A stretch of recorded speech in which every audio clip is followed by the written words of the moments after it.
Тэг өнөөдөр бас Монгол улсын даатгалын зах зээл ерөөсөө албан журмын даатгал дээр л өрсөлдөөн алцаад байгаа болохоос биш, сайн дурын даатгал эсвэл энэ бизнес хүний одоо тэр эрсдлийг хуваалцах, эрсдлийг коверлах асуудал дээр ерөөсөө манай даатгалын компаниуд шинэ бүтээгдэхүүн гаргахдаа маш хориг.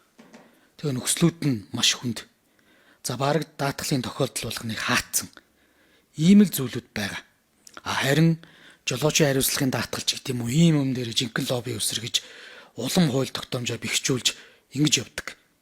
Тэгэхээр энэ зүйлүүдийг одоо бас нэг шийдэх асуудал нүг нь би өмчийн асуудал руу эргээ оръё. Хүн бол өнөөдөр өмчийн асуудал, өмчийн эрхээ хэрэгжүүлэхдээ ер нь барилга орон сууцсан дээр хийж байна. Ялангуяа одоо нэг орон сууцтай болчихъя гэд хоримтлуулсан бүх зүйлээ өгж гин. За эсвэл ирээдүйд олох орлогоороо одоо төлнө гэд ингээд ипотекийн зээл аваа явж байгаа. Гэтэл энэ барилга маань өөрөө чанаргүй, улсын комиссд авах үйл ажиллагаа нь хит одоо төрийн нүсэр бүтцээс хамааралтай байдаг ч гэдэм юм уу. Ийм зүйлээс болоод маш хэмжээний чанаргүй барилгууд ордог, 2-3 жилийн дараа их засварууд ийдэг.